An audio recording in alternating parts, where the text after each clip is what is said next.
thing in your nightmare, that thing that's holding you back, that thing that's dragging you down, that thing is you. You will not outwork me. And the whole gig is just a giant hustle. That's all it is. Life is just a hustle. That's all life is. One giant hustle. All right, so we're back on this thing today. We're actually a little slow in the shop, so we're waiting. We've got like a bunch of cars sitting all out in different states, freaking all over the place, and they're not here. So I'm gonna try to make some grounds on this so I don't have to work tonight. That'd be nice, because I was exhausted this freaking morning. Should go pretty fast now that I got a game plan and I know what I'm doing, if you remember in the last videos.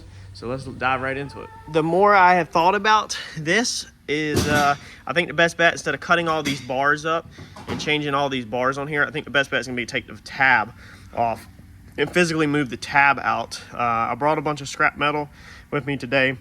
So it looks like there is a weld here, a little tack, and then it looks like there's nothing here. Looks like there's just 3 tacks basically holding this whole thing on. So I'm gonna try to cut this front tack and then see if I can bend this off, clean that up, clean the bar up and everything. And then once I get both sides off, we'll be able to get Eddie to help me set it back on. That's another thing, is there's no way I'm putting that thing back on by myself. So I need to do this during business hours while I got a hand. So we'll get that off, get that slid back on.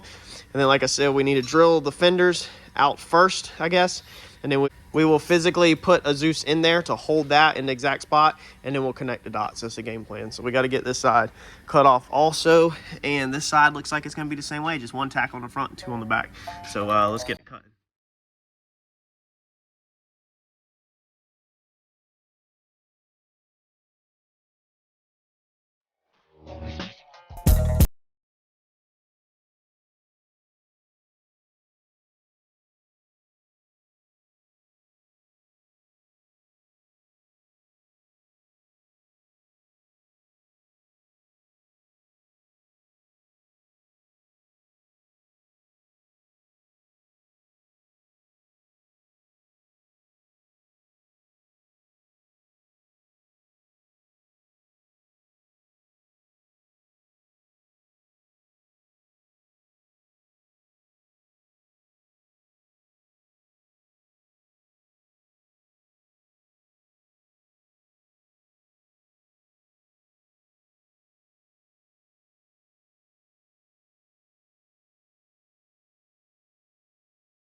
All right, so we got the front end put back on this thing, and got a couple issues that you want to address. So what we did first off is we cut off our dzus tabs. Let me see if I can get back here. So we cut our dzus tabs off. You can see they're cut. That one's not even touching the bar. You can see up in there. So I'm gonna have to make something to connect that one. The other side's gonna be a lot easier. So I'll need to set this one out. I'll need to pull the fender out and then connect the dots inside the fender. Probably put a spacer in there or something. Before we do that, you want to make sure the back of your doors are all legit. So this one, the body line is out just a little bit, as you can see if we look down the panel. So this door should be like that. That's how it should be. So we need to fix this just a little bit right there. A lot of people don't take the time in fiberglass and carbon doors to set them right, and they're all jacked up. But we took a lot of pride in this car when we first put this thing together to make sure these doors close like butter. They latch correctly and everything. I mean, that's all that takes. That's not all it latch, but also we fixed these the first video. If you go back and watch it when we originally built this car, these things were all jacked up. I don't know how a lot of y'all deal with your car being all jacked up, but we made sure that everything was right on this one. So it doesn't take nothing crazy with this car. This car's closed as smooth as butter, but somehow, as you can see, it's out since the first time we put it together. So I can put it in, got a little bit of pressure on it. I think it's basically hitting up top. We do have a rubber stop on this side. I wanted Randy to put rubber all the way around it. So if you put your piece of, rubber inside your door seal, then it will help it from all that vibrating around, but never got around to finishing it. So just the driver door has that one piece, but that's the one that gets open and closed the most anyway. So that's the one that matters. So we're gonna go ahead. We need to fix this, because when you push this in, that brings your front out just a touch. I mean, it's probably less than a 1/16, but it still brings your front out. So we need to make sure before we set them fenders, you got to work your way from the back to the front, not front to the back, or then you'll be trying to make everything work here. And it's kind of like smoothing a wrinkle out of a bed. You got to work your way that way. So all of our body lines are perfect. Our body lines up there look amazing. Even though we just switched from fiberglass front end to steel front end, the body lines up there literally still lined up perfect. So we take pride in making sure all of our body lines are correct. Let's get these strikers undone. To get that in, we're just going to pull the striker in just a little bit. So we're going to come in here, loosen this up, and I'm gonna mess with this and try to knock this in a little where I can get that door where it's sitting closer. I understand that probably won't get it perfect, but we're gonna shoot for perfect and see how far we miss perfection. All right, so we got the welder out. We're about to weld this front end up, but it's nothing on this thing is as easy as it should be, obviously. Already did this side, so I had the door on. I put the door on and I got the door right to the fender. And then you have to get a tack weld on it. This is a stiletto rack, so it doesn't turn at all hardly, and they're spindle mount wheels, and I can't afford any of it, so I'm not taking the wheels off. To make your job 100 times easier, it'd be easier to take the wheels off, but I'm not pulling the wheels off. So I'm gonna show you how I do it in case for some reason you find yourself in some situation where you can't go in through the wheel well and you need to tack weld this through the door jamb, but obviously your door has to line up with your fender. So let me flip the camera around and I'll show you how we have done that. So inside here, I've already got this one tacked, a couple of tacks on it. You see I wrote some measurements. So what I've done is whenever you have your door on, like this right here, so your door's mounted on your car, go ahead and set your fender to where you want it. It might take two people. This one's pretty close, so you can see that I'm touching there, I'm touching there, I'm a little bit in right here, but this fender does have body damage all right here. It is dented way in here, it's kinked up there, so you got to take an overall measurement on this one right here. That's what I'm gonna call is good enough because of what it is. It's gonna get some body filler and all that right there anyway. Next thing you're gonna want to do is open your door and check to make sure that you have plenty of clearance. Now we were hitting this thing before, but now we have plenty of clearance, so our door is not hitting that, so that's not an issue. So if your door is the same as your fender like this, and you can see up here, we look good. So we look good up here. Everywhere we look good at pretty much. I mean, this is beautiful right there, okay? Down here where you get into this body damage, you can see there's a gap there. That bottom of that fender's tore all up. So we're gonna have to try to straighten that out some, but we're gonna go and pull measurements from here up where it does not have body damage, okay? You gotta pay attention to that kind of stuff. Then what we're gonna do is we are gonna use this bolt right here. I'll show you on this side. This is my reference point to the body line pretty much. So I'm gonna pull a measurement, okay? I'm gonna touch that bolt head right there, and I'm gonna pull that measurement to that fender. So I'm gonna have it flip right this where I can read it. So I'm gonna open it up, pull that measurement. I can show y'all that this side, that measurement is gonna be 3 1/8. Don't know if y'all can see that, okay? 3 1/8. I can go ahead and tell you I've checked the other side, and the other side is 3 1/8. So you can't get better than that. I mean, these things are symmetrical, perfect, left to right. Definitely better than my car. My car is nowhere near symmetrical in a lot of areas. It's gonna be hard to hold this open, honestly, with holding the camera also, but you will snake your, yeah, not gonna work. I tried. You'll snake your tape measure in there. Let's see if I can get it in like this with one hand. Can't do it. Hold the door open, touch your bolt, measure it from this side, get your measurement, write it down on the fender so you don't forget it. I don't need to write this one down because it's the same as the other side. Mine is 3 1/8 to the center of the fender, 3 1/4 to the outside face of the fender. Then to get these doors off, you got to undo your fenders. So we are gonna grab our tool. We're gonna take our dzus out. We're gonna pull this fender back, and we are gonna take the door off. So where's our handy dandy block? Okay. So to help you out, if you're doing it by yourself, take you a block, put you a block up like that, okay? That gets the fender away from the door, as you can see, and that will allow you to open it up and take it off. Watch out for the bottom, because now we have tweaked everything else get this to open up. So we've changed everything by moving that fender. So just watch out. All right, so it should be clear. Yep, so we can open our door up, and then we'll just take the door off like that. Let's see if I can do this one-handed. That should allow you to pull this thing straight off. There we go, just like that. And that way, the edge of your door does not hit your fender, scratching and tearing your door all up. You know what I'm saying?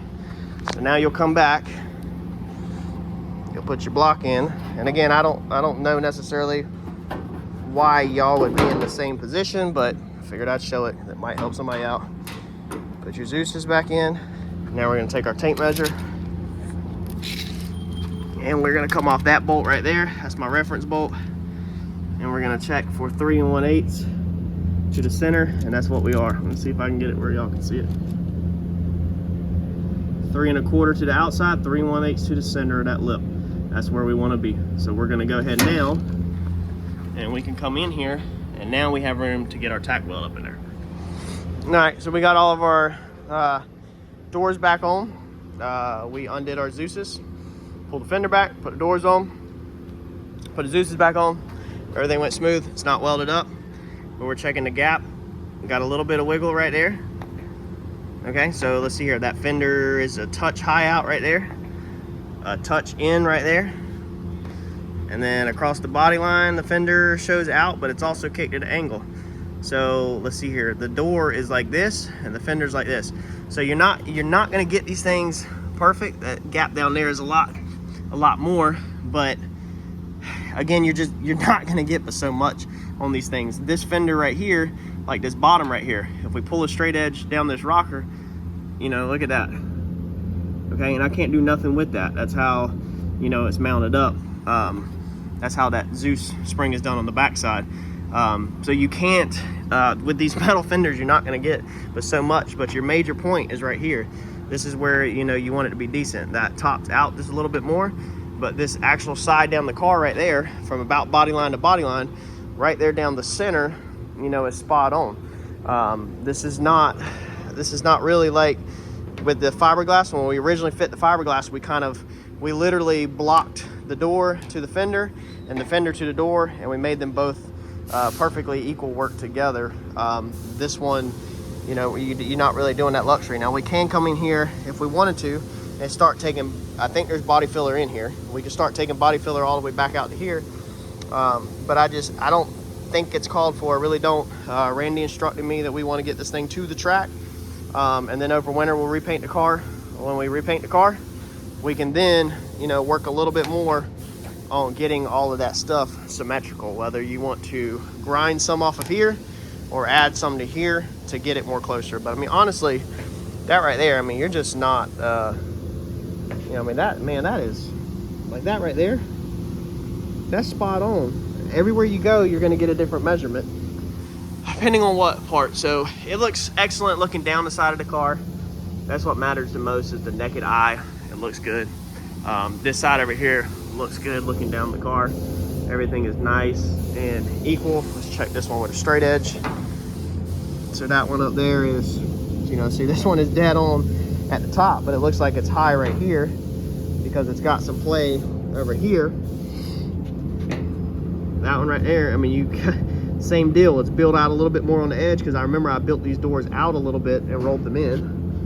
You know, right here, now the fender goes back in, and then down here where it's wrecked, there's a gap in there. But again, when you look down the car with the naked eye, that thing looks good. So just take all of that into account when you're doing your car. Just make sure what's the most important is when you look down it with the naked eye, that all that looks good. Use your straight edge, but you're probably not going to get perfection, or it's going to be really hard going metal to fiberglass without doing a bunch of body work. And like I said, whenever we do the repaint on this car, we will probably do body filler from here all the way to the dzus, all the way here. So this first 6 inches will probably be swiped with filler, and then we'll probably do 6 inches here, and then we'll make a match. There's just, we don't need to put a lot of time into that right now. That thing looks amazing, you know, for right now. So let's pull the front end back off, before we take it off, because I think this is gonna be the last time it's gonna come off, let's drill our holes. I know what I want to do with this now. Let's drill our holes so we have something to bolt our fender to right here. And then we can pull this front end off. We can weld them tabs up 100%. And then I think we're gonna be extremely close to starting to chase our sanding and prep work on our tubes. All right, so we pull the front end off. One more thing I want to note is that when I was doing all of this fitment, I had the dzus just sitting in there. They're not riveted in or nothing like that. This dzus, I actually riveted in. It's quarter turn fastener. Now you probably say, well, you know, you can use, oh man, my mind just went blank as always. Oh man, it always happens. These things. Okay. These are what you use when you don't want to rivet something on. Man, if I wouldn't have said it, my mind wouldn't have went blank. But the problem with that is then it's not accurate on the backside. So on the backside when you install a quarter turn, your rivet has a little head on it, meaning that if this is your tab with your dzus spring, it's not going to sit flat. Okay, it's going to be spaced off a little. Now normally what you would do is the intersecting panel.